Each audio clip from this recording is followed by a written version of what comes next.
In this guide, you'll learn how to fix the Claude AI OTP not received issue.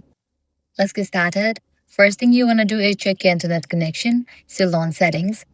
Make sure you have stable Wi-Fi connection, or else what you can do is switch between network, Wi-Fi or cellular data. Likewise, enable for the option airplane mode, wait for a few seconds and then disable it. This will refresh your network and this might fix your issue. If this solution didn't work out for you, what you want to do is restart the device. Go to General, scroll all the way down, click on Shutdown, wait for a few minutes, and turn on your phone. This might fix your issue. Next thing you want to do is check your phone number or email for errors and make sure your devices are properly configured. Next, disable VPN. For that, head back, go to General, click on VPN and Device Management. If you are connected to any VPN, disable it, as these can block OTP delivery. Also, check your spam or junk folder if you are using email OTP.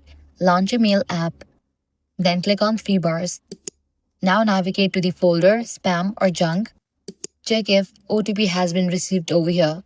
And that's it. These are some fixes for OTP not received.